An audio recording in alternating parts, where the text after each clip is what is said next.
Welcome everyone to Grievers Guide to Father's Day, an event hosted by EOL's Wander community. The Wander community is a space to gather as we all navigate through grief. And through Wander, I, Elisa Fornery, will be hosting this monthly event along with our other monthly series, Grief Support, to convene leaders, professionals, writers, authors, thought leaders in the death and grief spaces, so the audiences like y'all can feel actively supported as you move through life after a death loss. So like I said, I am Elisa Fornery. My pronouns are she, her, hers. I am a convener, a consultant, a speaker, and an educator working in the grief space. I personally got into this work after my mom died in 2016, and ever since I've been actively working primarily to amplify the resources and works of people like the wonderful people that we have in our room today. You can learn more about me and my work at the links that Kaylee will throw in the chat, but really most importantly, what you need to know about me is that I'm here to hold space today for y'all, and I am here to make space today for these speakers. So with that, I have a little bit of housekeeping to start. I am operating my business and living my life every day on Kauai and Tonga land in Southern California. And I am here tonight in acknowledgement of the privilege that I have to be sitting in this office, at this desk, in this home, on this earth, in a house that I bought last year, but absolutely do not own on this land. And if you'd like to learn more about where you are dialing in from and where you're taking up space, Kaylee is going to throw nativeland.ca into the chat, and you can check that out based on where you are. Because this is a Zoom webinar, you can probably tell that you are only seeing the faces of our panelists and myself tonight. But we know you're here. You will be able to see us and you will be able to interact with us through the Zoom chat. So if you'd like to ask any questions, and we highly encourage engagement, questions, thoughts, just notes in the chat for the next 45 minutes, please throw them in there. You can message all of us as a group. You can message where everyone can see, or you can feel free to DM me privately with questions that I can ask anonymously on your behalf to the panelists. And we will be doing a Q&A in the last 15 minutes with any of your questions that come through. And last but not least, this video will be available as a recording after, if you choose to watch it again, I don't know, in the next couple days, next Father's Day, whenever you feel like you need it. I know there will be lots of nuggets that are relevant around any sort of milestone holidays. So this will be available up on the Wander page on EOL's website. And Kaylee, thank you again. I just want to acknowledge our tech support tonight, Kaylee, who is here behind the scenes, who will be helping us with all of that. So thank you. So tonight we are here to talk about Father's Day. It's around the corner, it's in a couple of days. And for those of us here who have lost a father or a father figure, it can turn into quite a complicated holiday. We can feel pressure, sadness, frustration, numbness, all kinds of negative feels that make this week particularly challenging. We can also feel like we need a release, that we need laughs, we need a break, we need time with family, friends, whatever it is. And what matters, in my opinion, around these holidays is that what we need, and what I think I want to offer with events like this, is that we can feel validated in whatever it is that we're experiencing. So that's why I've gathered us here tonight. So now I'm going to introduce each of our guests. And I'll do bios. Kaylee will throw links in the chat. And then I'm also offering a prompt to each of our guests tonight. So the prompt, in addition to their bio, is what have you done this week to care for yourself? And I'm gonna start with Sara, Faith Alterman. So she is the author of the memoir, Let's Never Talk About This Again. Lauded as by Time as one of the must-read books of 2020. The book is about her relationship with her father, Ira, a prudish punster with a smutty secret who died of complications from Alzheimer's disease in 2015. Her writing has been featured in the New York Times, McSweeney's, the Boston Globe, the Boston Phoenix, and Modern Losses Anthology, which is lovely. She is a longtime producer of Mortified, which invites adults to read from their really awkward, really real teenage diaries, which I have attended and love. Awesome. So thank you for joining us tonight. And I want to pass that question to you. What have you done to care for yourself this week?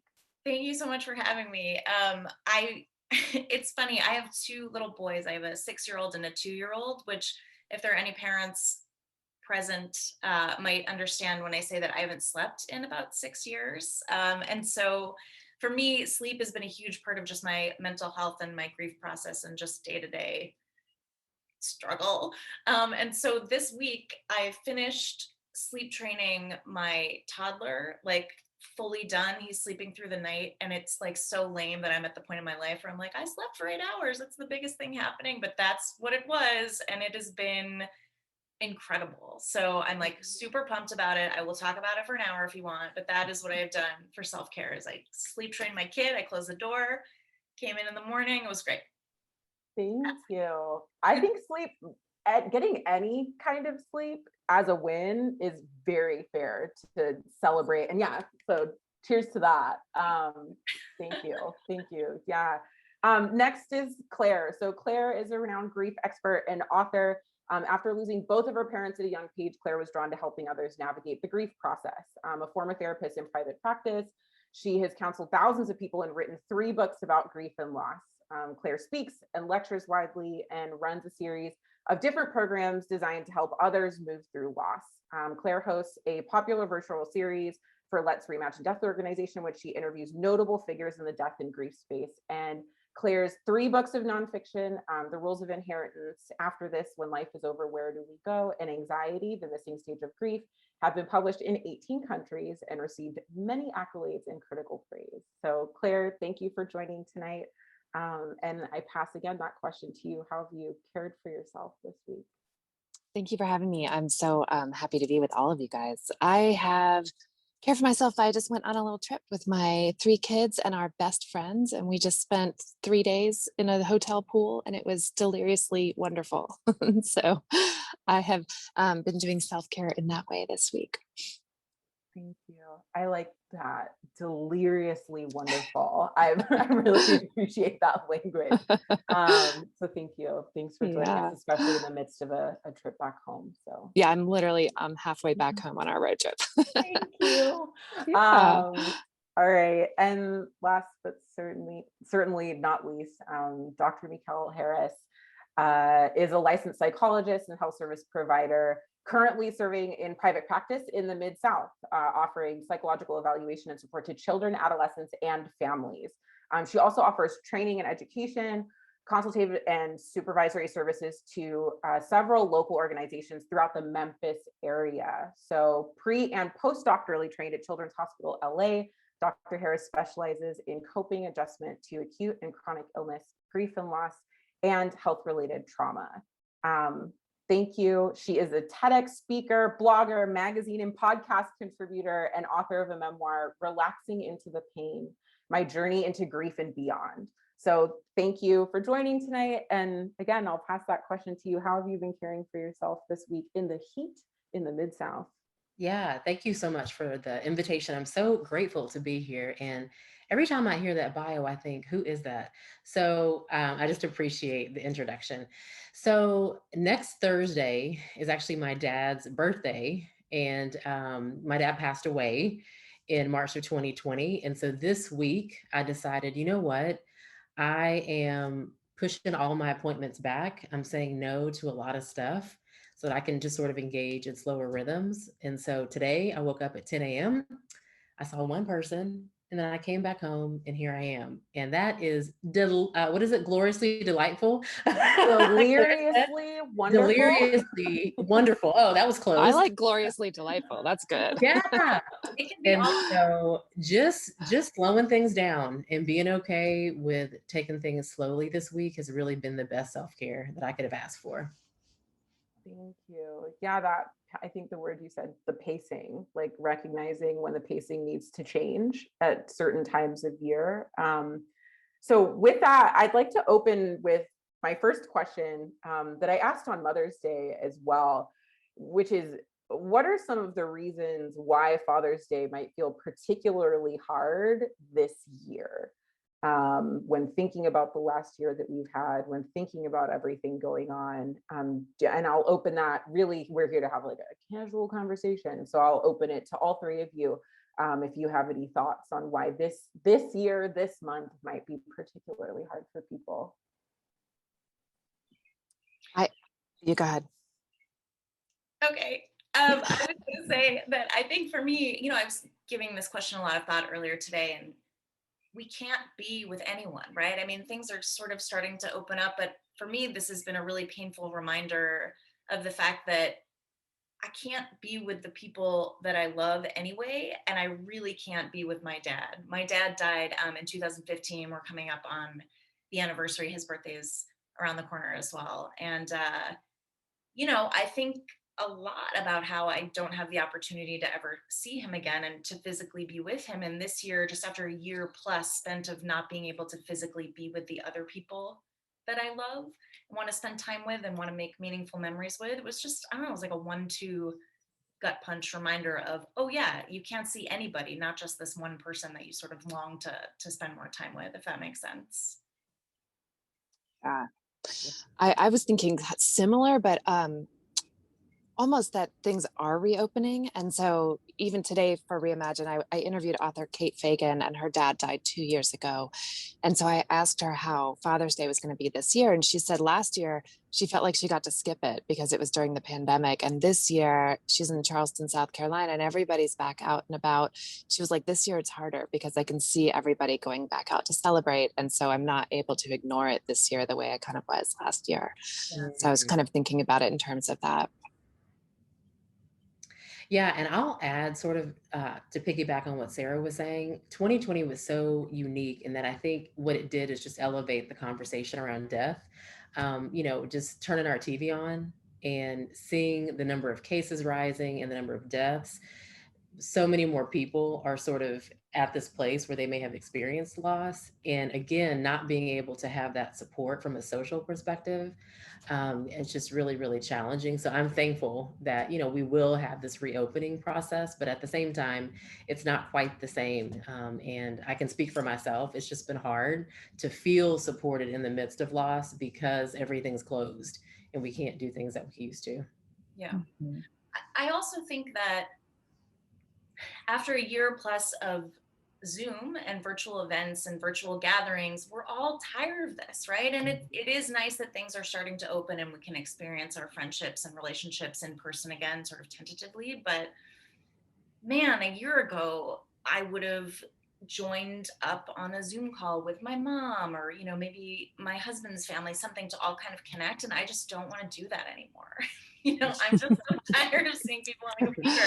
Sorry, everybody. Thank you for being here. I appreciate you pushing through this game fatigue. But, for me, that this sort of like enduring need to connect with people in this kind of two-dimensional way is wearing on me to the point where, I think that makes any holiday or milestone harder now because I just like crave even more like physical presence. And so I think I'm just end of my rope with the Zoom stuff. You're done. You're roll done. Thank you for joining us tonight, because I get it.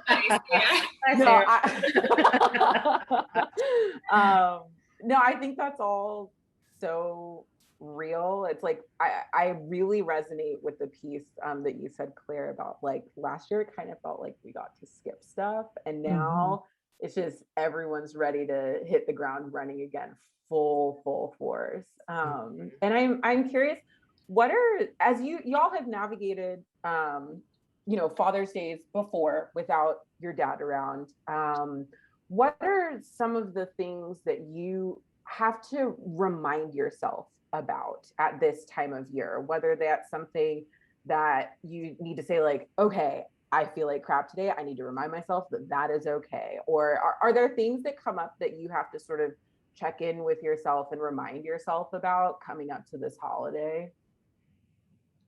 Yeah, I'll start with that. So Facebook has this really incredible feature that's also very annoying, which is the memory thing. Yeah. And so that has been very difficult. As I mentioned, my dad died about 1 year and 3 months ago. And so the constant memory, I have to remind myself that my dad died on more days than not, because not only am I thinking about him, but I'm also getting these visuals of memories that came up from last year and in prior years and so forth. And so at some point a couple of weeks ago, I was like, I've just got to mute that feature, because I found myself picking up the phone, dialing his number, and then thinking, oh my God, he's not going to answer. So that's been really difficult to sort of wrap my mind around. Yeah, that's what's making Father's Day a little bit more prickly, if you will.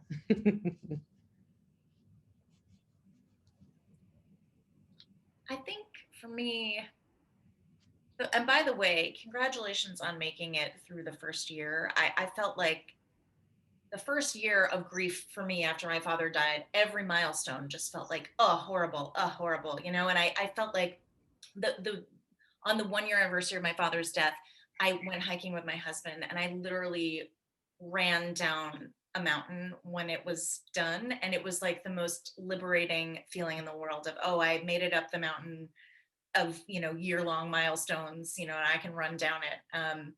But you know, I thought the first year was really incredibly painful in ways that have evolved. Mhm. You know, congratulations. That's like a weird thing to congratulate you on, right? I get it. um, I think that for me, the further away I get from my father's death, the more I find myself like manufacturing ways that I want to honor him. My family was really big into traditions, and not in a traditional sense. Like, we weren't religious. We didn't do sort of traditional holidays, but we had like quirky things, right? Like for my birthday, my dad always got like outrageous cakes. And for my mom's, for Mother's Day, we had all these like wildflowers growing at the end of our street. So my brother and I would go and collect them and make these like elaborate necklaces for her, just like silly things like that. And so part of my coping process has been to try and like do stuff to memorialize my father. And I have to remind myself as I get further and further away from his death that like he actually wouldn't want that at all. He was not a person who liked a fuss made about him. He would never want me to like build a monument for him, or like he wouldn't want a day named for him or something. And so I have to kind of remind myself to stop being so extra about my father's death in a way to honor him, and like to just kind of remember him the way that he would want to be remembered, or you know, celebrate the holiday the way that he would want to, which is to just like stay home and not really do anything. Mm. So you know, that's it for me, is not try and like manufacture this artificial way to kind of memorialize a person who just like didn't want any of that, you know? Because I think when you start to kind of do things in someone's name that don't feel like them, it actually doesn't do their memory a service in any way. Mm. I think that's great. I feel like every year for me it's different. My father's been gone for 18 years, so a long time, most of my adult life. And I think every year, you know, these holidays, anniversaries, birthdays, Father's Day, so I always feel different.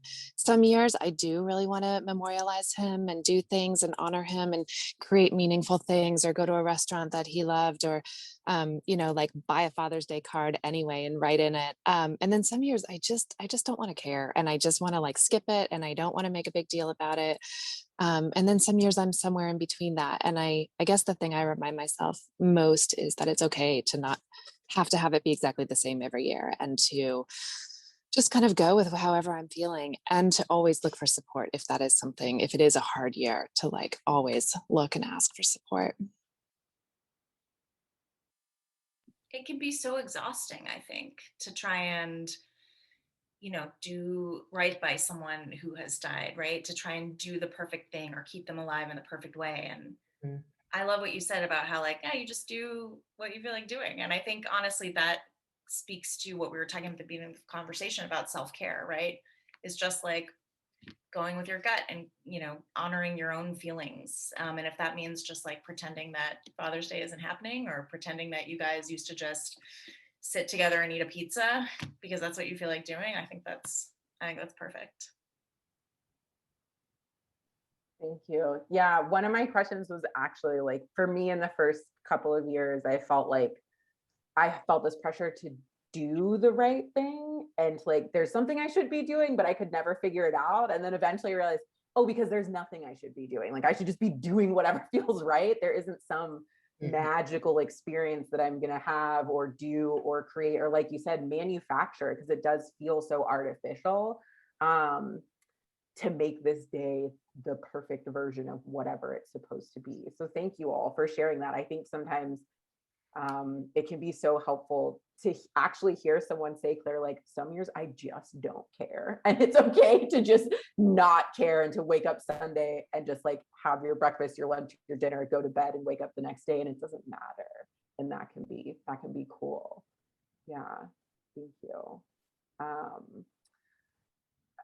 I'm curious, as we're talking about the fact that like, we're all remote, we're still doing this, we're still in the middle of like things opening up. Are any of you open to sharing how you've spent some Father's Days in the past, and doing those commemorative activities, rituals, practices, just to give people ideas if they feel like they might need them this year, particularly while alone or remote? Claire, I know you mentioned like just buying a card and writing in it, even if there's nowhere to send it. Yeah, just some of those ideas for people if you have them.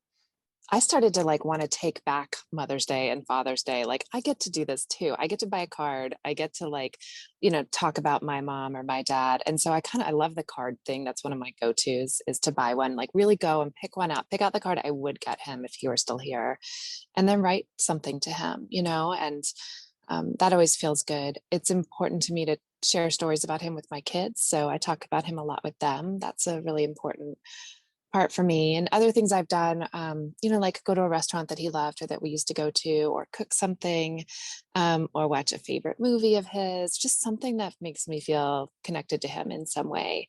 One year on his death anniversary, I took a flight lesson. My dad had been a pilot, and I took a flight lesson, like a small airplane out of Santa Monica Airport. And it was so cool. And I felt so close to him in that moment. It was like this thing that he had done in his whole life that I had really no idea about. And like sitting in the cockpit and looking at all these controls, I was like, wow, this was a huge part of my father's life. And it made me feel really close to him, which was cool because it had been like a decade at that point since he'd been gone.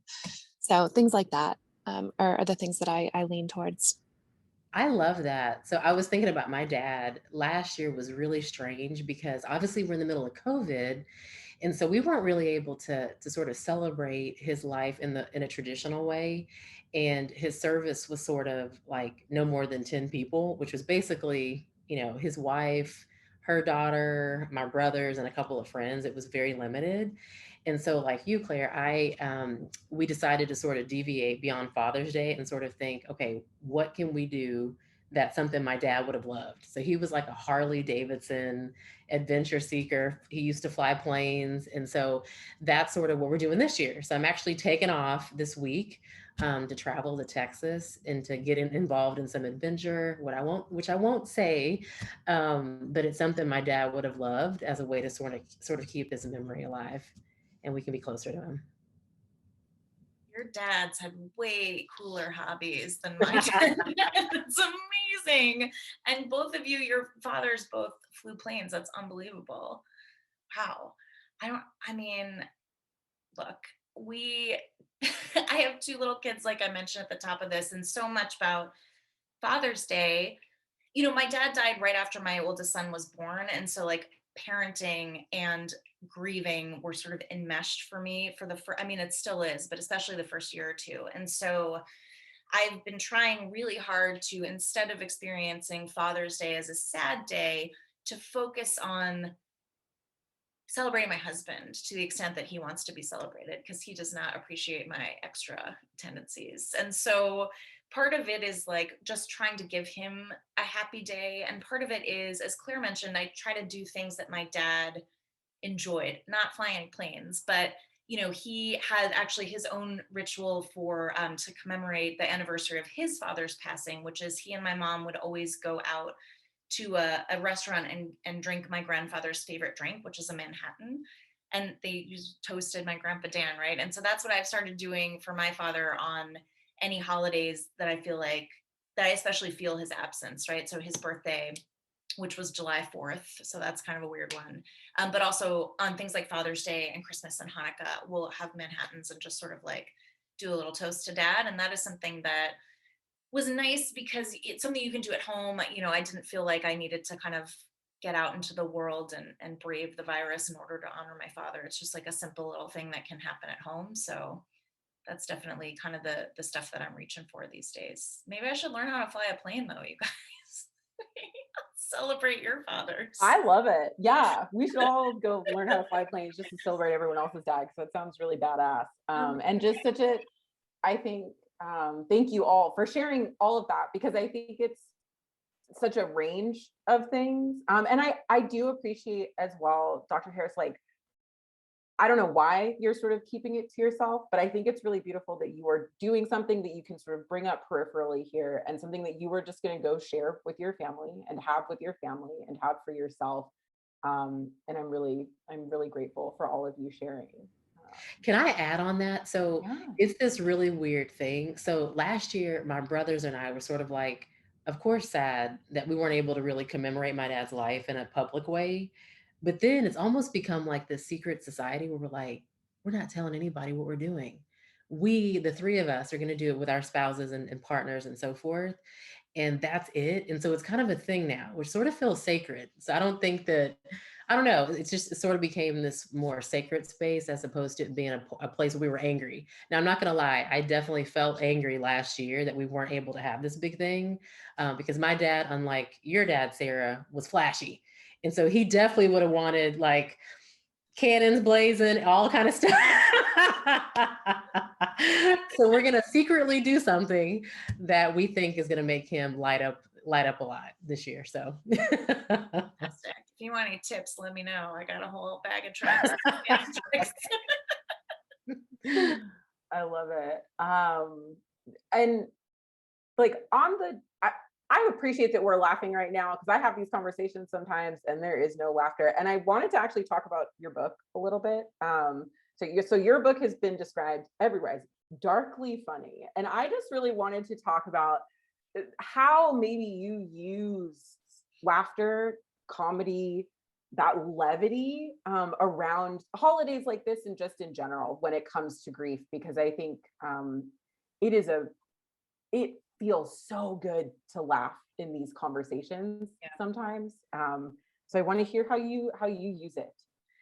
Yeah, I mean, I assume you're talking to me. Yeah, sorry. Yes, absolutely. Really funny, amazing.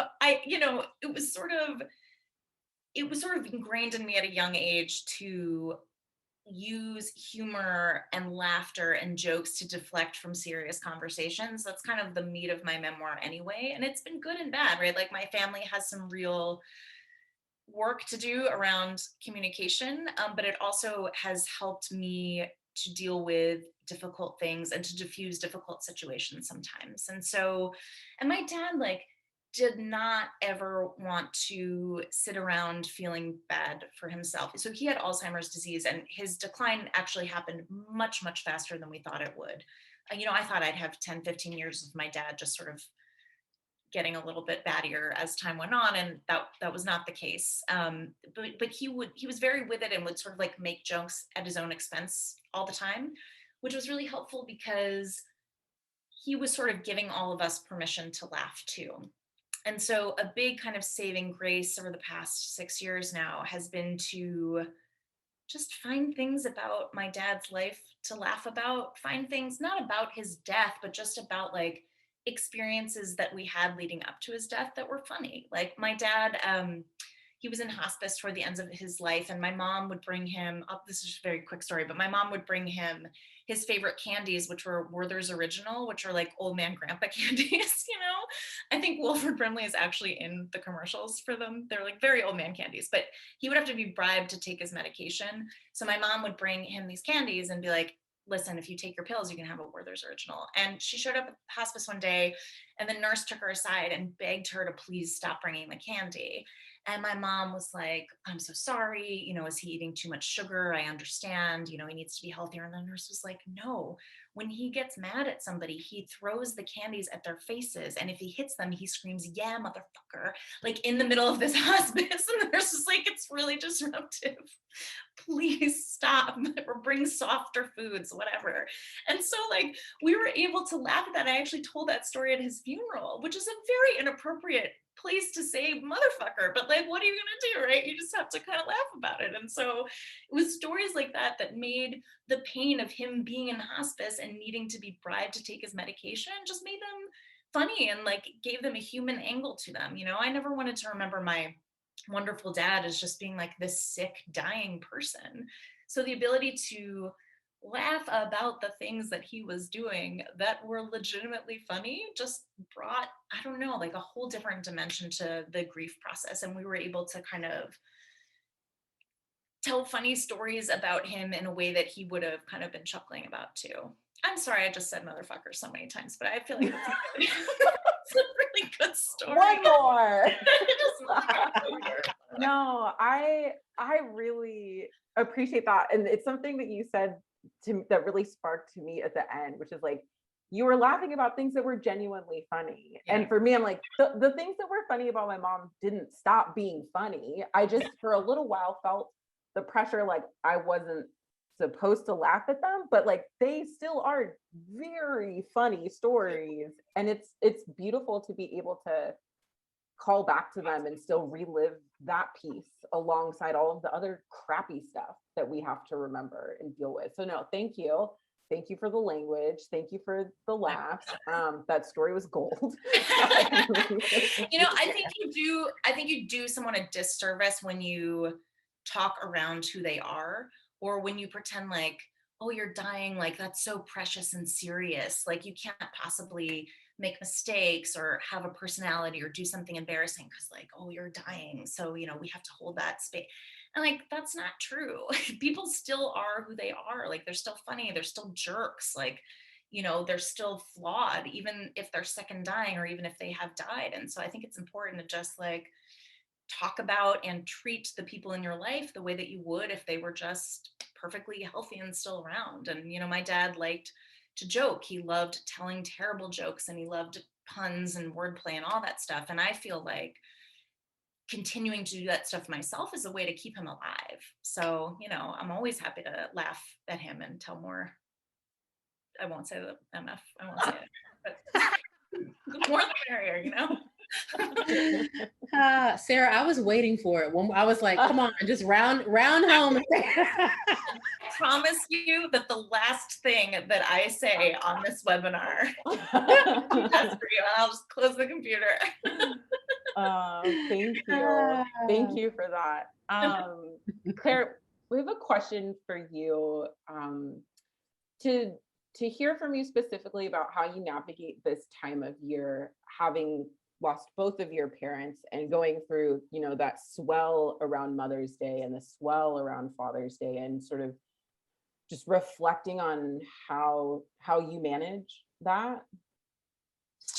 Yeah. Again, I feel like it's different every year, and it depends on the length out from the losses, because it just continues to change. It also depends on like various things that are happening in my life. I've had hard moments in my life that have exacerbated this time of year. And then I've had, years where I'm feeling really good, and this time of year doesn't feel that hard. So it's definitely different every year. Sometimes I get anxiety. Sometimes in years past, early on in the losses, I would often feel a lot of jealousy and resentment, which I think were the really difficult ones for me. Those were spaces I didn't like inhabiting, but I nonetheless would find myself in those places because it was hard not to. It was hard to see my friends being out with their families and their parents, and I was feeling very alone. I've lost both my parents. I'm an only child, and in the years before I got married and had my own children, just felt very a big lack of family in my life, and it was hard to not feel that jealousy and resentment in different places. And so that was something I struggled with. These days, it's kind of a little bit more what Sara was saying. I feel like it's more of a balance now of celebrating the my kids' fathers, and making it a day that they enjoy as well. My kids love holidays, they love Mother's Day, they love Father's Day, they like to celebrate us. So it's kind of this balance of doing those things, and then also having a little reverence for the fact that my own parents aren't here too. And for me, again, my favorite thing is writing. I love to write to them. I love to write cards and letters, and just kind of, it feels different. It feels different than talking about them. It feels different than talking to them out loud. To sit down and write that, like, dear dad, like, happy Father's Day. I miss you. Here's what I miss about you. Here's how I'm doing. Here's what my kids are like. I find that very cathartic. It feels like I'm still really in communion with him, which is important to me. And then again, some years, like, I just don't want to care. I just really don't. I just want to, like, move through this, get to Monday, and be done. And so, but again, I do think that for me, one of the things that's been helpful is to let people around me know that sometimes this is a hard year for me. I think we all know, if you haven't been through loss, you don't get it. You have no idea what it really feels like. And so just kind of letting people know here and there, like, hey, Father's Day is coming up. It's kind of a tough weekend for me. And people want to be supportive. The people that we love and are friends with often want to be supportive. So it's nice to do that, and then just have them check in with you and give you a little extra love. And I think sometimes we just need to remember to ask for that. That's kind of all my things, I think. Thank you for that. Yeah. That support piece actually plays directly into the question that I had for Dr. Mekel. You wrote recently on Instagram about supporting others through their grief. And you wrote, here's a simple truth to remember as you offer support. Your discomfort is real, and so is the grieving person's grief. And I wanted to touch just a little bit tonight on that, the fact that there are support systems potentially watching this. There are people that are supporting someone through a tough Father's Day. There's some people here who probably are experiencing a tough Father's Day and supporting someone else. So really, I just wanted to hear you expand a little bit more on that quote, because I was like, oh, you're just saying that everything that everyone is feeling is valid, and that can be really important to hear sometimes. Absolutely. I mean, I think obviously there's pressure on the grieving person to sort of navigate this in the right way, whatever that is. That's completely ridiculous, but there is no right way. But there's also pressure on the person supporting the grieving person to not mess up. And in this blog that you're referring to, I'm sort of talking about these questions that people who are support persons, I am one, so I'm a grieving person, but I also offer support to people who are grieving. And so there's always these questions. Am I going to get it wrong? What if I say the wrong thing? How do I fix it? And so just remembering that in that, it's okay to name the fact that you as a support person are uncomfortable, because it's messy and it's complicated and it can be overwhelming even to the support person. So one of the other tools that I offer in this blog is to remember that even as you support person, it's okay to invite your own support, right? To know that it's okay as you're leaning in towards the person grieving to lean against someone else, so that you too don't feel like you have to navigate that alone. Because we all need each other. I mean, at the end of the day, we're the whole village, and we've got to support each other as each of us grieves. So, yeah, thank you for referring to that. Of course. Yeah. I really appreciated it. My husband and I just had a conversation. I'm doing an audio project right now, and I just interviewed him for the first time ever in our relationship yesterday. And I was like, what's hard about grief? What's hard about seeing me crying on the couch every day? And he was like, one of the best things about it is like figuring out how he takes care of himself and finds his own support while he's supporting me. So Yeah. thank you. And to not feel guilty about And that. not feel guilty. Like, Not to we all feel- need yeah, support. we all Yeah. need support. Absolutely. Yeah. And I'm curious, just in these last couple minutes, if there are things in a moment of vulnerability from the three of you that you ask for at this time of year during Father's Day, that maybe just to sort of model for people on the call what they could maybe be asking for, what they could ask of their support systems, what they get vulnerable, like what you get vulnerable about yourself and ask your partners, your community, et cetera, for. I'll start. So I love hearing stories about my dad. Partly because, as I mentioned, he liked being the center of attention, let's just face it. And so doing that, talking about him, it just sort of holds him up in that light. And so one of the things that I will ask, this last week, I actually sent emails to several of my friends and several of my dad's friends. And I was like, hey, if there's something that pops up this week, or even a memory or something that you haven't shared about him, email it to us so that we can sort of just know. And it's just hilarious to hear all these different things about my dad that I knew, and some, funny and not so funny things that I didn't know. But yeah, just asking people to speak his name. I find that very valuable, and it helps me remember that, like, not only did my dad die, but more importantly, he lived. And talking about him for me keeps his legacy and his memory alive. So that's really special. I'm going to throw this question out real quick just because someone did ask a question and I want to get it in. The question is, how can I balance my grief, anger, and jealousy of others that my dad isn't here while also celebrating my husband?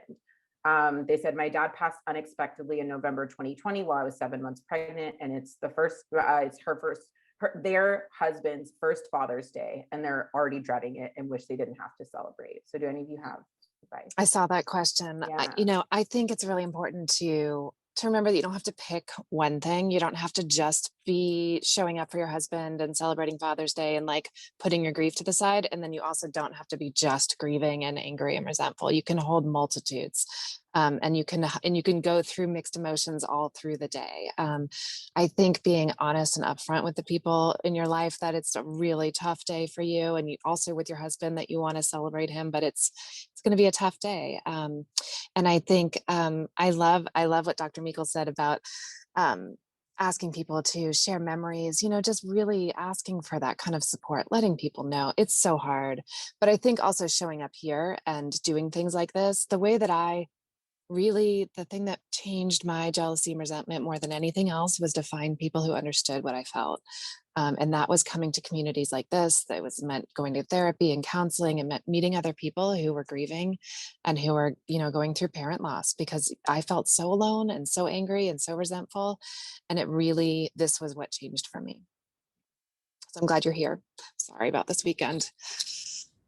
And Yeah, go ahead, Sarah. Go ahead, Sarah. I was just going to say, I can relate to this question so much because my father died right after my husband. So my son was born in January. My father got like super sick in May and then had died by July. And so I kind of felt like all those first, as I said before, Dr. Harris, that first year of milestones was so gut wrenching as a grieving daughter. And then as a new parent, there were all those milestones that were horrible because I felt like guilty for finding joy in my son's firsts. And it took me a long time to accept that I could feel joy and it wasn't a betrayal of my father, a betrayal of my grieving process. Yeah. So, just give yourself permission. Like Claire was saying, give yourself permission to experience multitudes. You can be sad and angry and jealous. That's fine. It doesn't make you a bad person or a bad mother. It just makes you a human being who's experiencing a confluence of like very big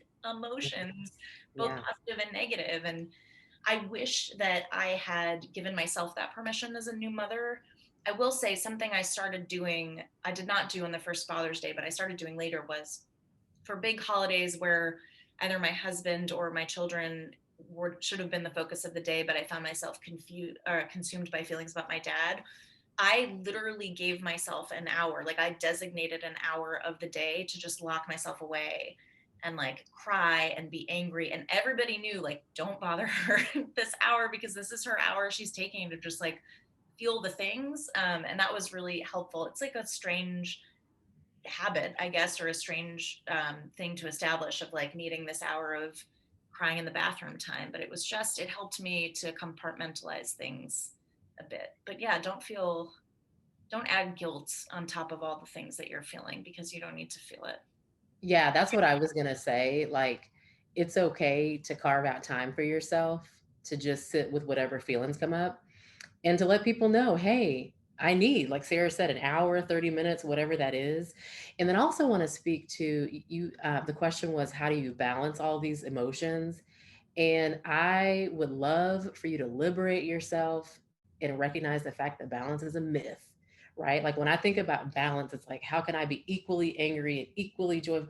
And the truth is, it's okay. It's okay if it doesn't happen that way. You might experience jealousy and anger throughout the day.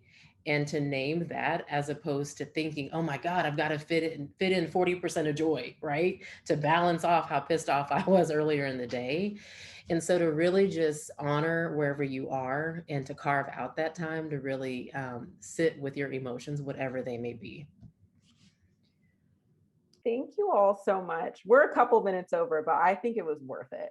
And I'm just really grateful for you showing up, for answering all of these questions, for being vulnerable, and for doing it so close to the weekend. I'm just deeply, deeply grateful. I'll send around the notes and everything from the chat, but it seems like everyone else that's here is particularly grateful for your insights and your support. So we will throw everyone's links into the chat, and I'm going to let us all run because we're a couple minutes over, but just want to say thank you again for joining. Thank you for everyone who joined this call today, and you will have access to everyone, all of the panelists, contact, like their websites, books, Instagrams, the replay, in an email follow-up from us very shortly. So thank you. Thank you. Yeah. Thank you, Lisa, for just allowing this platform and holding space for us tonight. Yeah. Always, always. That's what I'm here for. So thanks. Have a really good night, everyone. Thanks. Thank you. Bye. Bye, everybody.